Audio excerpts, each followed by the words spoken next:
Bueno, buenas tardes, chicos. ¿Cómo les va? Bienvenidos a la carrera de bibliotecología. Hermoso, hermosa decisión la que tomaron. Hace muchos años se daba en el Instituto Bibliotecología, pero desde el 2011 que no está más, así que feliz de este momento, porque está bueno, aunque no vayan a trabajar en una biblioteca especializada, ni en una biblioteca especial, o en una pública gigante, o lo que sea, está bueno que lo tomen como una capacitación permanente, como una especialización, como para renovarse, capacitarse y estar todo el tiempo en movimiento en cuanto a los saberes, a la carrera y demás. Bueno, sigo con con esta materia que a mí me encanta, ustedes saben que me encanta, que es gestión y administración de unidades de información. Están juntas. En principio yo la iba a compartir esta cátedra con mi compañero Mariano Cadierno, que es un sociólogo, pero en esta oportunidad no me puede acompañar. No sé si se va a sumar en próximos encuentros o ya el año próximo. Y está bueno que sea bibliotecología con orientación en educación y tecnología.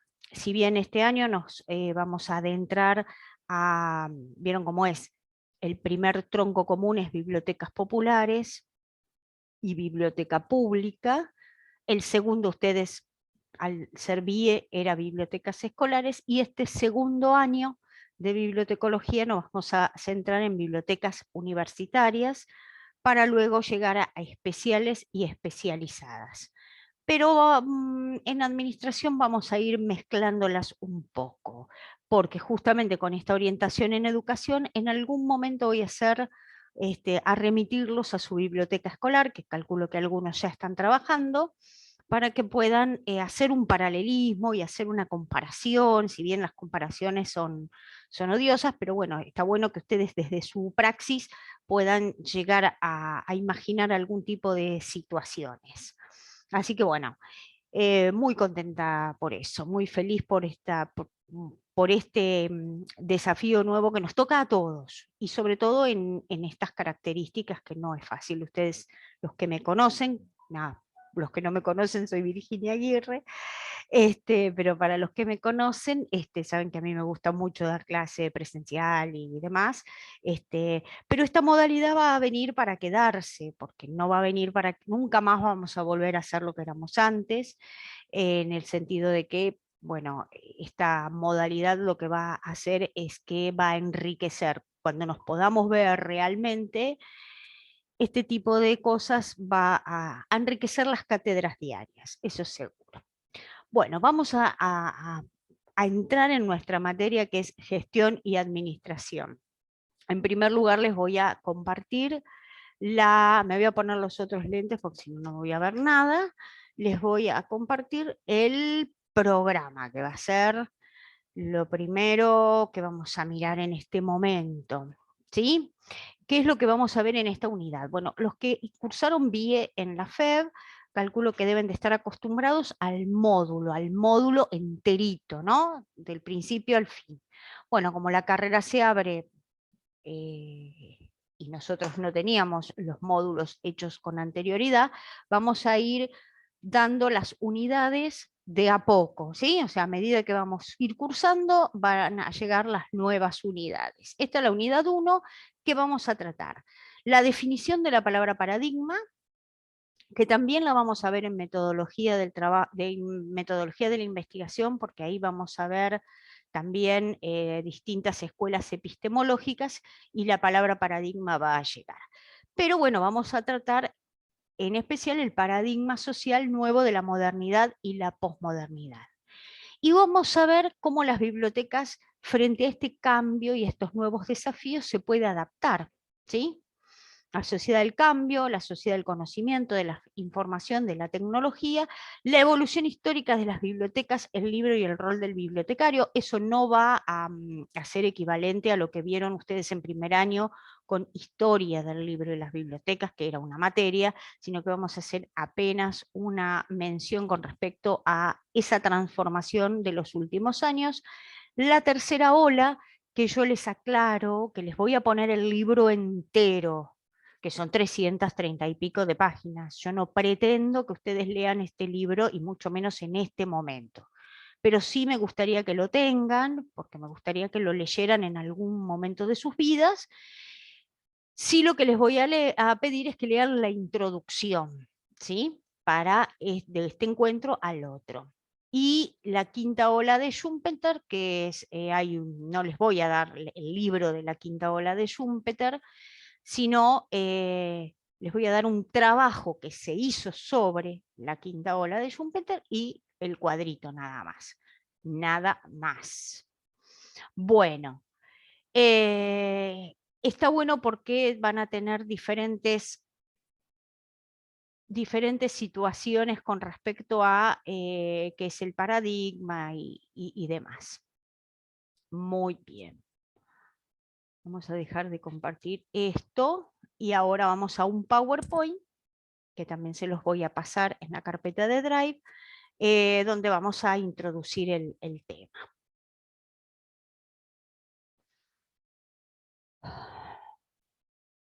Bueno. Qué calor que hace. Bueno, bibliotecología, gestión y administración de unidades. Esta es mi biblioteca popular. Miren qué bonita que es, con el piso mojadito, limpio, hermosa. Todo ese sector que se ve acá, todo este, y hay ahora otro más, son novelas. Divino, divino. Bueno. Primero vamos a definir qué significa la biblioteca, ¿no? La biblioteca es una institución, me voy a poner por acá abajo así no los molesto, es una institución que tiene como objetivo ofrecer servicios de información, de consulta, de lectura a partir de una colección física o virtual de documentos. Esto lo dice Solime en 2010 en su libro Gestión y Planificación de Bibliotecas.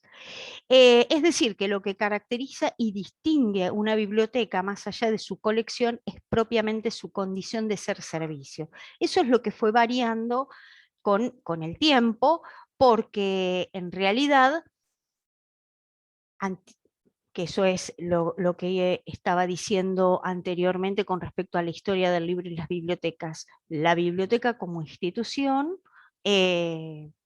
surge desde que el hombre quiere atesorar sus conocimientos, entonces desde los papiros, las tablas de arcilla, los códices, la biblioteca de reyes, la biblioteca de abadías y de los monjes, acuérdense del nombre de la rosa, siempre funcionó para atesorar el conocimiento.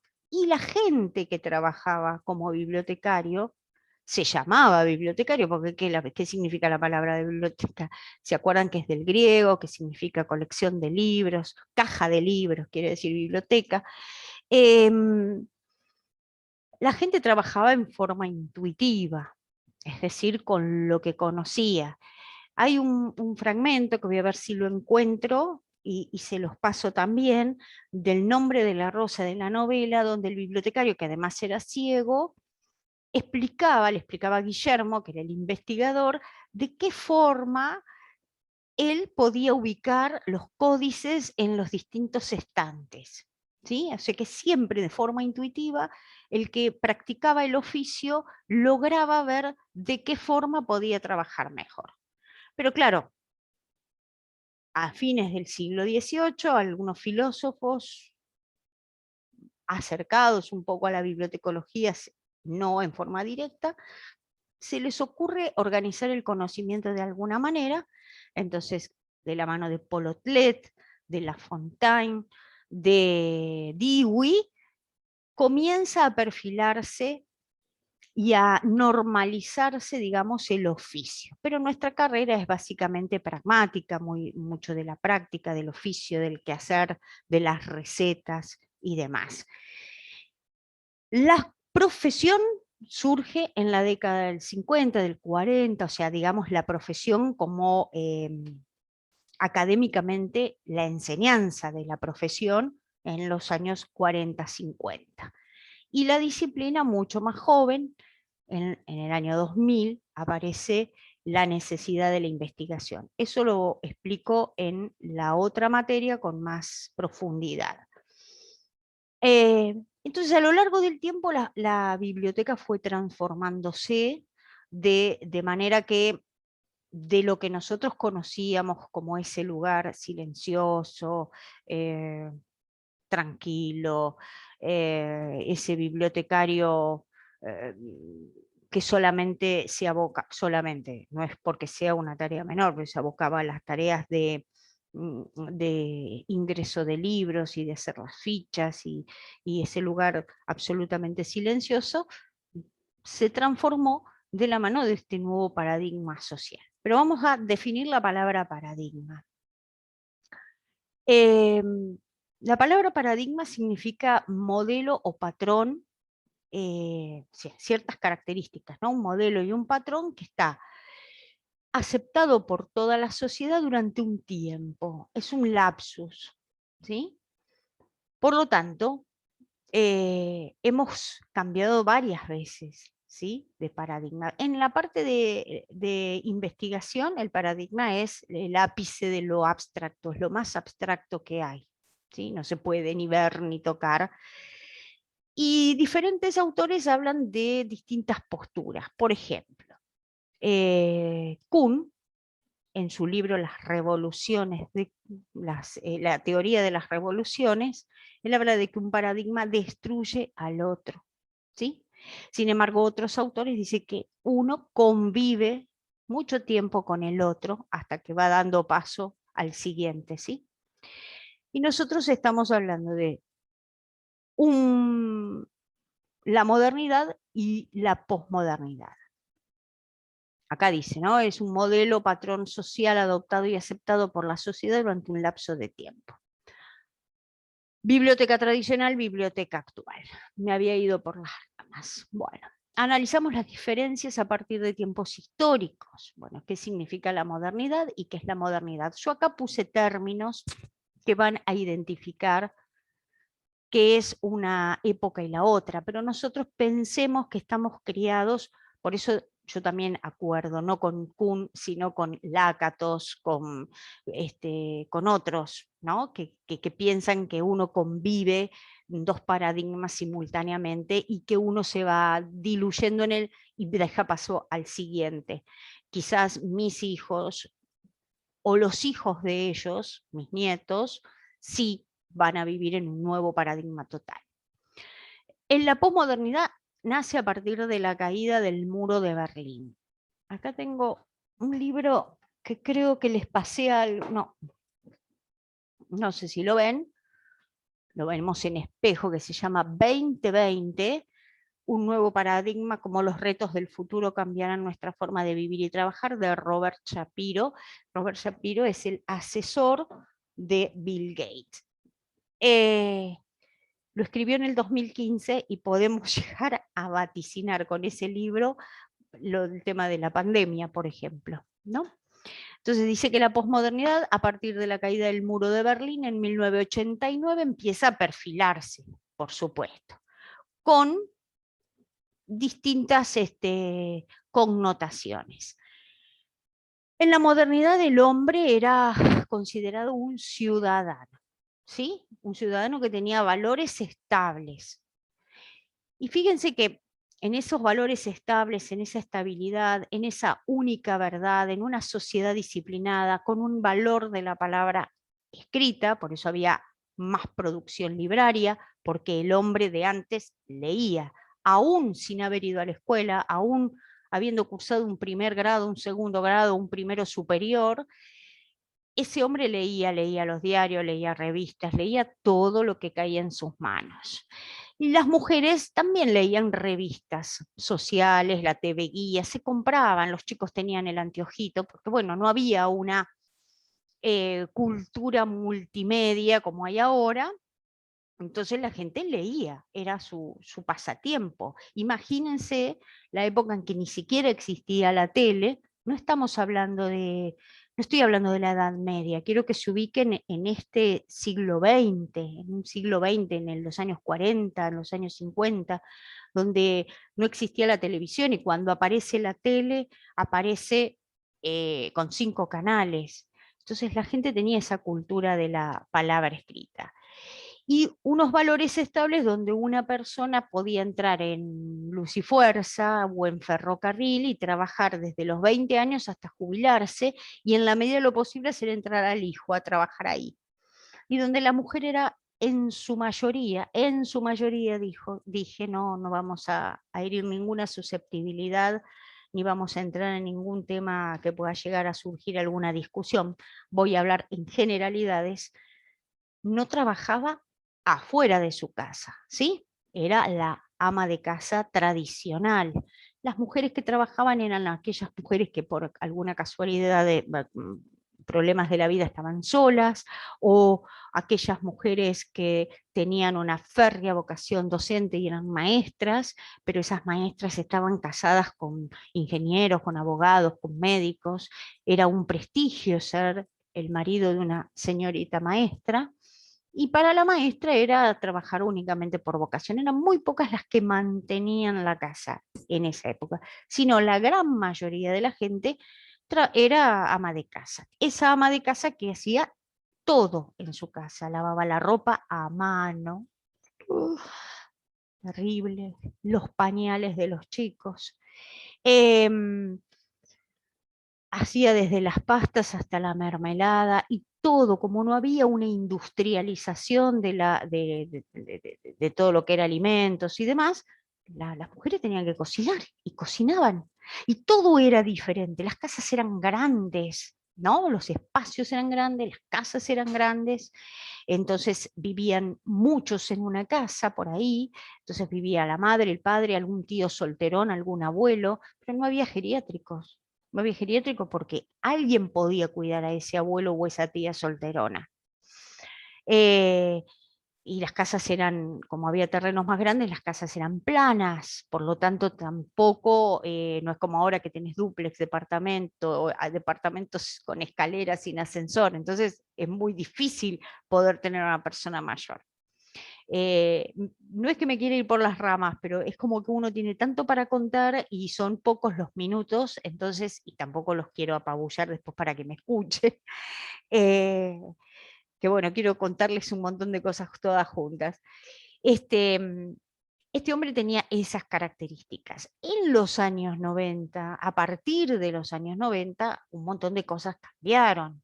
Entonces, primero, no hay un valor de palabra escrita tan profundo, si bien existen muchas editoriales con un cariz absolutamente comercial, tenemos otros recursos, porque existe que nos unió como globalización y como mundo, Internet. Por lo tanto, tenemos otras cosas. Es más, tenemos tanta oferta que a veces no sabemos qué hacer y la gente se aburre, ¿no? Por ejemplo, tenemos Netflix, Amazon, Disney, un montón de streaming y la gente dice, no sé qué ver. Ay, ¿qué estás mirando? Porque yo ya no sé qué más ver. A nadie se le ocurre ir a la biblioteca. En general hablo, ¿eh? Sí. Y este hombre que era un ciudadano se convierte en un hombre consumidor. Por lo tanto, la industria, todo, al aumentar, en el sentido de que con la biotecnología y otros recursos, aumenta la cantidad de cosas, desde la comida que se puede consumir, entonces tenés congelados, esto, lo otro, qué sé yo, hasta en cuanto a electrodoméstico, a lo que duran los electrodomésticos, al pago de la cantidad de servicios que uno tiene y cómo se encarecen, las mujeres se vieron obligadas a trabajar. No es que se liberaron de la cocina, lo que ha hecho la industria es poder facilitarles la cocina. ¿Sí? Entonces, bueno, no tengo que amasar los ravioles, compro la plancha de ravioles hecha, no tengo que armar la salsa con el tomate natural, bueno, voy y compro una lata de tomate. Entonces, estas situaciones hacen que la mujer comience a trabajar, los derechos de la mujer, etcétera, etcétera, que ya todos conocemos, y hay una profunda inestabilidad a través de los cambios y de la tecnología. La idea del tiempo es absolutamente efímera, es lo que San Agustín decía la aporía del tiempo, ¿no? Que es un punto de inflexión entre un presente, un pasado que no existe y un futuro que tampoco existe. Todo es idea de tiempo presente, todo es ya. No hay idea de, o sea, el joven de hoy sabe que nada es eterno, nada. O sea, se ponen de novio sabiendo que se van a pelear. Eso es así. O que para qué van a tener hijos o para qué van a construir a futuro o lo que sea. Es todo ya, la inmediatez. Profundo sentimiento de hedonismo, todo tiene que ser con placer, placer inmediato. Incluso hay publicidades todo el tiempo bombardeando la cabeza, ¿no? Con publicidades que dicen esto es la felicidad y está el tipo en una carpa mirando la montaña nevada. Bueno, sí, sí, es cierto, pero para llegar a la montaña nevada hay que trabajar, porque de la nada nadie va a vivir, ¿no? Placer inmediato. Esto de los valores estables y la estabilidad tampoco existe. Y les pongo para ver los que tienen Netflix, les recomiendo, ¿no? Una película que es una comedia pasatista que parece una pavada, como pasante de moda, pero ahí ustedes van a poder ver el tema del tiempo. Alguien que se queja de que es antiguo en la empresa porque tiene 3 años, ¿sí? Antes antiguo era el que tenía 30 años.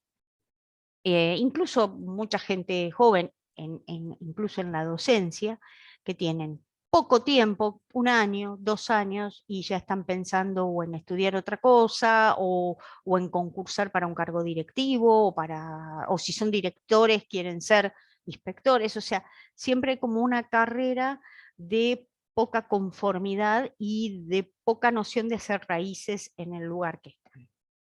Múltiples verdades, múltiples derechos. Hay tantas verdades como personas y tantos derechos como se me ocurran. Entonces, el que pasa en rojo puede pasar en rojo porque él llegaba tarde. ¿Viste? Hay que entenderlo. ¿Sí? Eh, y una superficialidad y una gran impronta de la imagen, ¿no? Volvimos como en la Edad Media, que la imagen, como la gente no sabía leer, la imagen tenía mucho valor. Bueno, volvimos a la era de la imagen. Y la superficialidad y la falta de privacidad, que no solamente se ve en el tema del Facebook y de las redes, que cada uno que hace algo, come una milanesa, la publica en el Facebook, porque tiene que ver todo el mundo que le estaba comiendo una milanesa o una empanada. Y a veces uno grande, viejo ya, comete el mismo error y hace esas mismas cosas sin darse cuenta, quizá porque las hace todo el mundo y no dimensiona, ¿no? Lo que significa eso. Acá en este libro que no sé si se los puse, pero no los quiero apabullar, que se llama Historia del futuro, la sociedad del conocimiento, de Taichi Sakaiya, habla justamente de esta sociedad del conocimiento actual y habla de la superficialidad, habla de la imagen y habla de esta... Miren lo que les voy a contar, una pavada, pero tiene mucho, mucho, mucho que ver con esto. Este japonés habla de que en los años 70 los arquitectos habían hecho los diseños en caja de cristal. En los años 70. Acá llega, por supuesto, mucho más tarde, que hay un montón de casas, sobre todo en los barrios cerrados, en los countries, que son cajas de cristal. El argumento que se hacía en el año 70 era la construcción sustentable. Después se dieron cuenta que es absolutamente falso, porque en una caja hermética de vidrio uno consume y devora la energía. Tenés que tener un aire acondicionado todo el tiempo gastando. Pero en esas construcciones que, como dije antes, llegamos tarde porque repetimos las cosas que se hacen en otros países tarde. Cuando los demás ya se dieron cuenta que no servían, nosotros recién las estamos adoptando. Los baños. ¿Cómo eran los baños antes? Remóntense en el ayer. Antes el baño estaba afuera de la casa. No se podía concebir lo escatológico con la comida, con la casa, los malos humos, le decían. Entonces tenías letrina a 1 cuadra de tu casa. Obviamente, al comprimirse los terrenos, porque los terrenos son más chicos, no eran como los terrenos de antes, cada vez el baño se iba acercando más a la casa. Muchos años el baño igual estuvo afuera, aunque cerquita de la casa. Luego se incorpora el baño adentro de la casa, nunca al lado de la cocina, porque no se podía mezclar lo escatológico con la comida, los malos humos. Muy bien. ¿Cómo era la ventilación de los baños?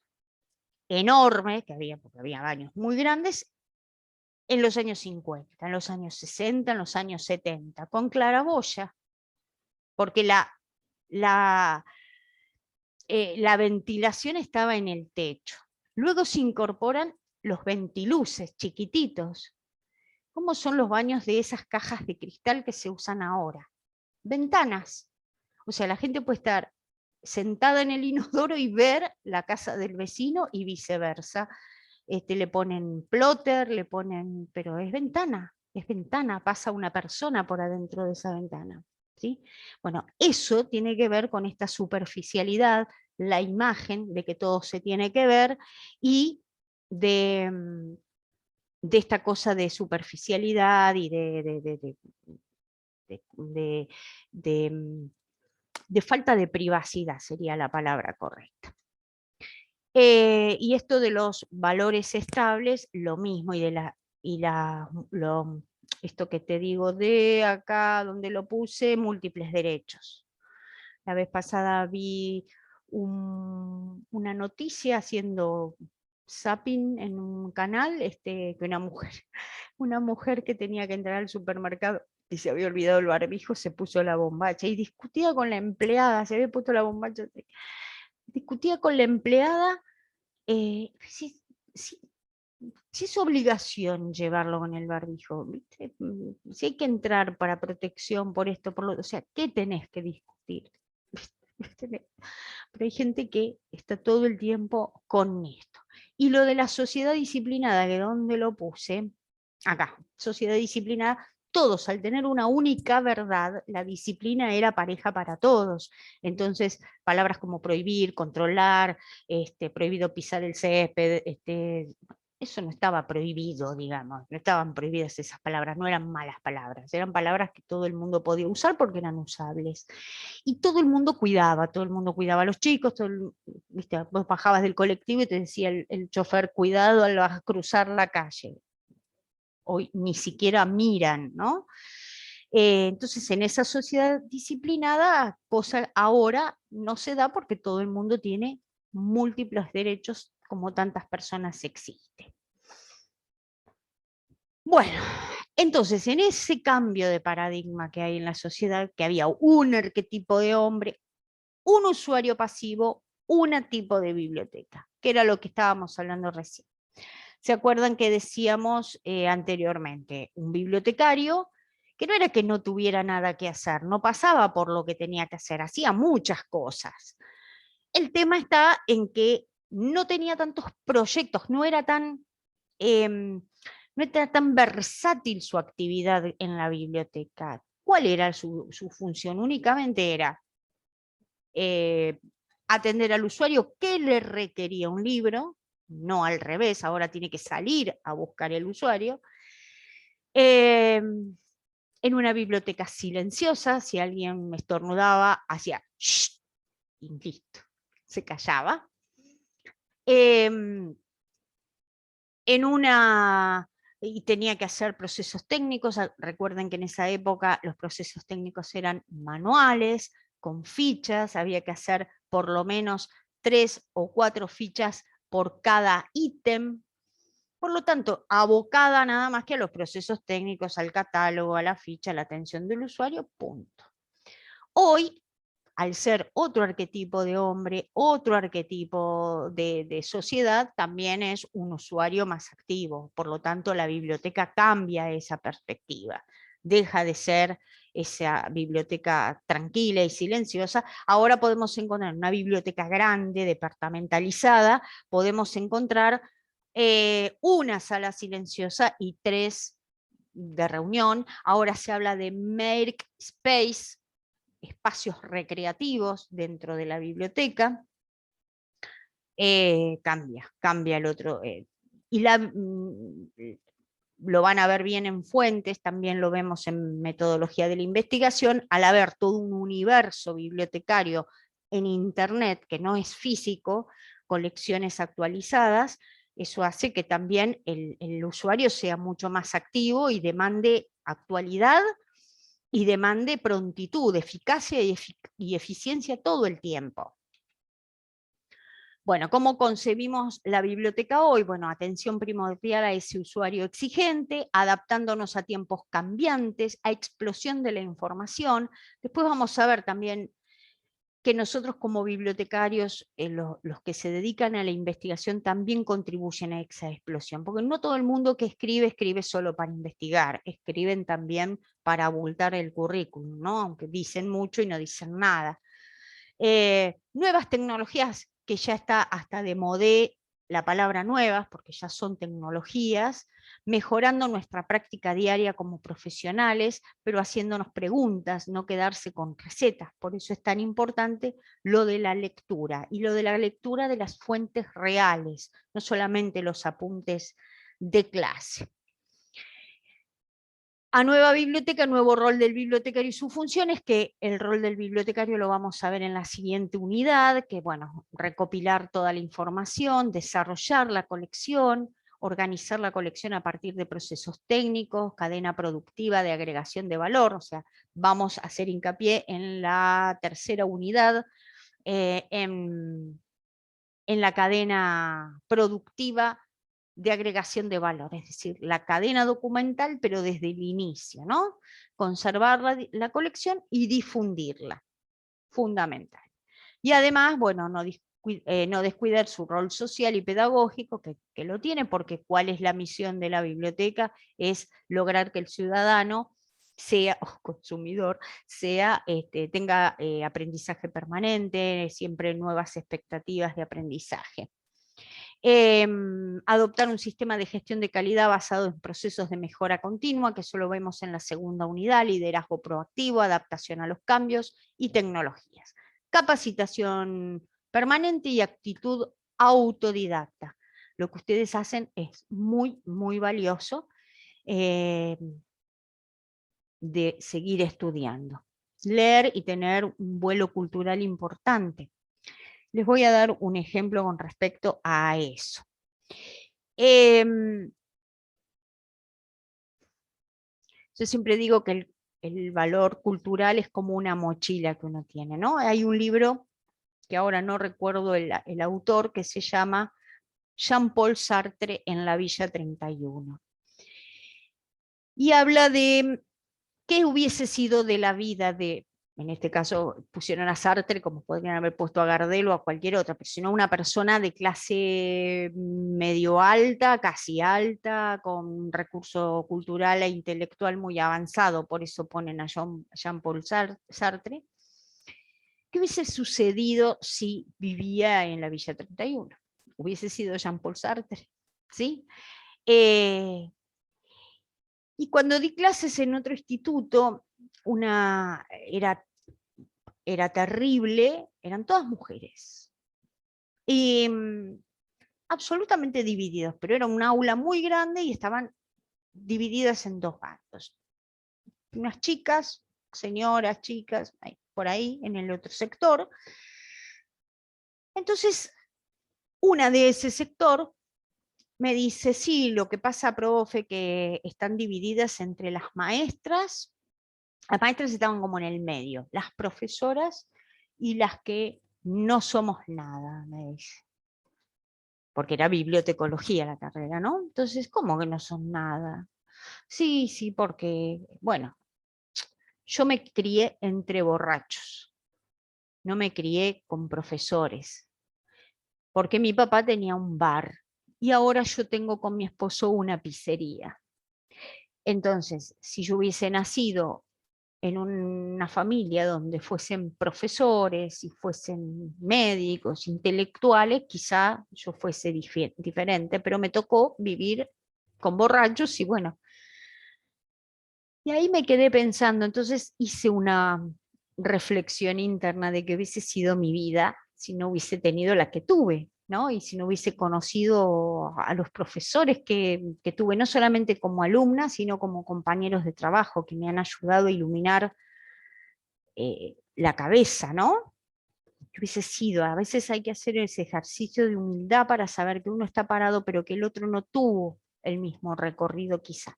Entonces las mochilas vienen o muy abultadas o muy flaco desde la cultura. Entonces, una vez un bibliotecario que me hace una pregunta y me dice, me vinieron a pedir un libro sobre joyería. Y yo revolví toda la biblioteca y no encontré nada. Y yo digo, pero ¿por qué revolviste toda la biblioteca? ¿Dónde se te ocurre que puede estar ubicado el libro de joyería? Como de historia, como de periodismo, como de educación física, como lo que sea. Para eso es importante leer mucho. No es que me voy a leer toda la biblioteca, pero sí leer mucho y tener un vuelo cultural.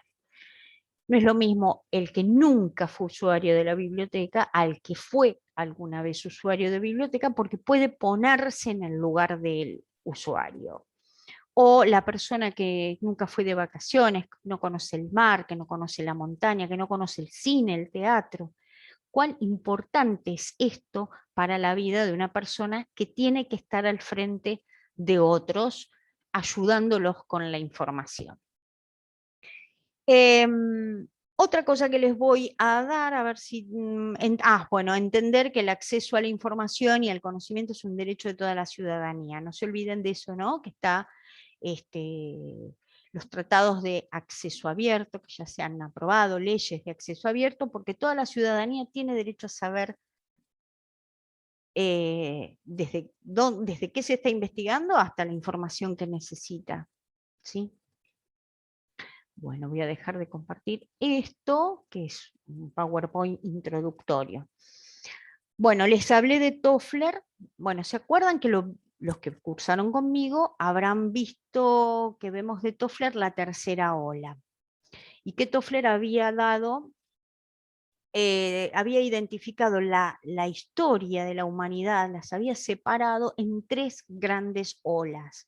La primera ola, que estaba dada por la tierra, por la producción agrícola, por el trabajo rural, hablamos, duró un montón de siglos, y el poder lo tenía quien tenía la tierra, era el terrateniente el que tenía el poder. Y para esa parte les recomiendo una serie que tiene poquitos capítulos en Netflix, porque vamos a hacer estas interacciones, que se llama La Catedral del Mar. Pueden leer la novela, pero tiene 900 y pico de páginas. El que la quiere leer, la puede leer, es hermosa.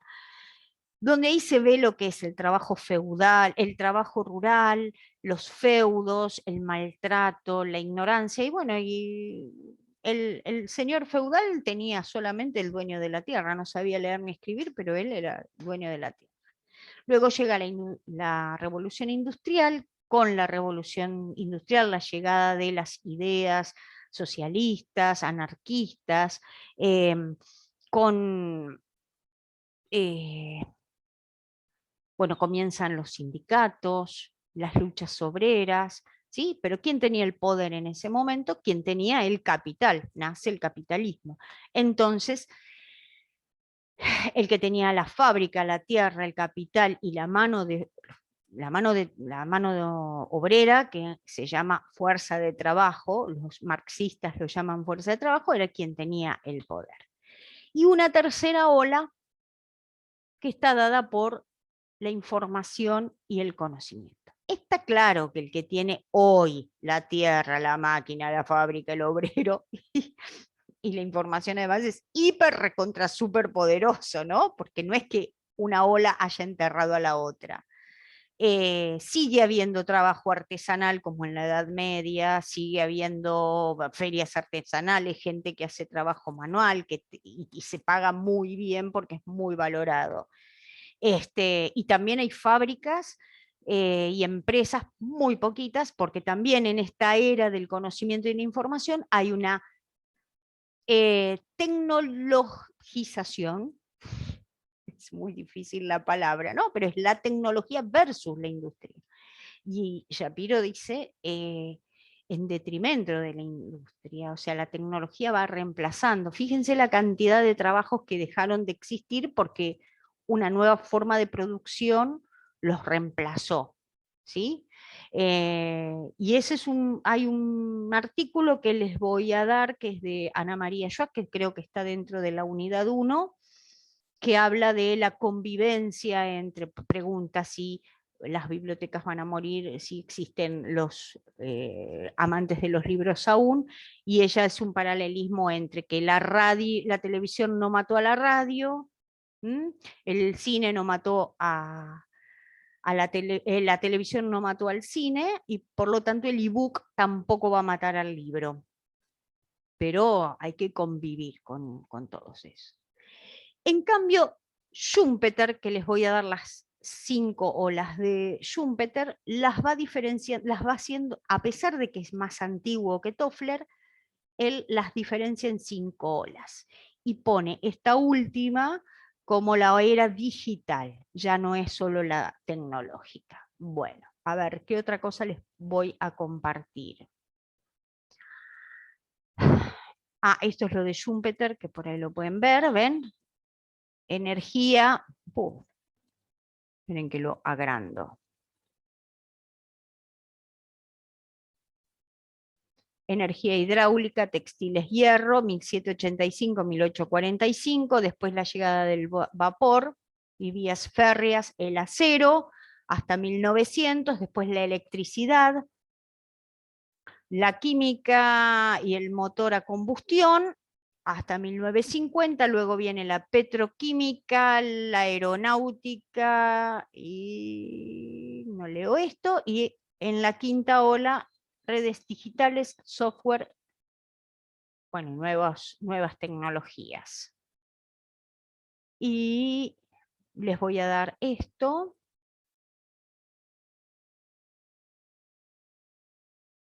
Este artículo, que sí es muy grato para leer, que es el nuevo rol del bibliotecario y sus competencias, de José Antonio Frías, de la Universidad de Salamanca. Es corto, pero para poder entender un poquito esto de lo que estamos hablando. Y no puse, a ver si puedo, a ver cómo puedo hacer, a ver si lo puedo poner, el trabajo práctico. Ah, está en el mismo, nada, a ver.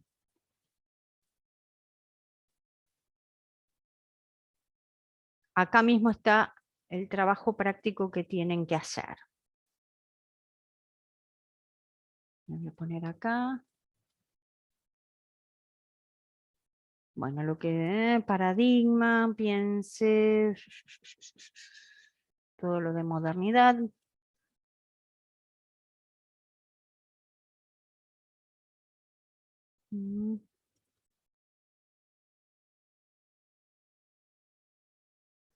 Ah, lo que van a ver es un video en YouTube de modernidad y posmodernidad del profesor Claudio Álvarez Terán. Él hace en esos 2 videitos la comparación entre una y otra bastante, muy interesante. Y también los invito, que no sé por qué no me quedó azul esto, a ver este fragmento de los simuladores, ¿no? Que el capítulo se llama El debilitador social. Está buenísimo porque habla, no sé si alguna vez lo vieron o se acuerdan o lo volvieron a ver, que habla de las modelos, ¿no? Una modelo que tenía anorexia y bulimia, porque trabajaba en una agencia que le exigían desde las cirugías plásticas y una dieta forzosa. Y bueno, Máximo Cosetti es el abogado de los derechos humanos y hace todo un alegato extraordinario. Y este es un fragmento que está en YouTube como el mejor monólogo de la televisión argentina, que habla Santos, el rubiecito de los simuladores, de cómo viene los 90, de la superficialidad y todo eso. Es muy, muy interesante para que lo vean. Bueno, también les hablo de Taichi Sakaiya, ¿no? El derrumbe, bueno, y el de Shapiro, que habla de, del envejecimiento de la sociedad, ¿no? Que en el año 2050 la mitad de la población va a ser vieja, y pues decir, bueno, no por nada surge justo un virus que ataca a la gente de tercera edad. Acá les pongo lo de Tofflin, lo de la tercera ola. Acá está el artículo de Ana María Schwa. Y actividades. Bueno, leer el apunte de clase, es decir, este que estamos compartiendo, y toda la bibliografía ampliatoria. Por supuesto que la tercera ola, les repito, es solo la introducción. El que quiere leer el libro lo lee, pero bueno, yo se los doy todo entero. La historia del futuro, 2020, el nuevo paradigma, no sé si lo conseguí. Y el nuevo rol del bibliotecario y sus competencias. Después de leer la bibliografía, elabora una opinión, idea sobre el tema y plasmarlo en un escrito. El escrito debe ser breve, media carilla, una carilla, no mayor de una página, por favor, redactado correctamente. Cuando digo redactado correctamente, es no hacer corto y pego, sino ustedes elaboren una idea. ¿Qué les pasa con esto de la modernidad, la posmodernidad, el cambio de paradigma? ¿Qué idea tienen? ¿Cómo cambió las bibliotecas? Lo que ustedes tengan ganas de escribir y que sea una idea potable, vamos a hacer una introducción a cómo escriben y cómo es la redacción. Por eso no quiero que hagan corto y pego, sino que lean y elaboren una opinión y lo escriban lo más correctamente posible. Mirar los videos de modernidad y posmodernidad, el fragmento de los simuladores, y realiza un mapa conceptual indicando los términos más significativos. Lo pueden hacer en Word o pueden bajar algún programa que hagan mapas mentales. Acá les puse uno como FreeMint, que los va a ayudar a hacer. Lo pueden usar el Smart, lo que ustedes quieran, que les va a facilitar hacer un mapa conceptual. No quiero que me lo hagan a mano y me saquen unas fotos, se los pido por favor, se los respeto a primer año de BIE, pero no ya esto. En todo caso, el que le resulta sumamente dificultoso hacer un mapa conceptual, lo que va a hacer es un cuadro comparativo. Y realizar una línea de tiempo con la evolución histórica de las bibliotecas y el rol del bibliotecario.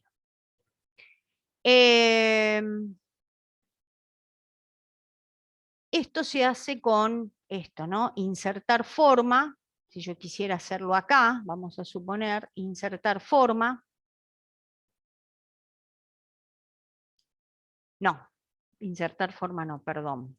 Insertar Smart Art. Van a elegir la de línea de tiempo.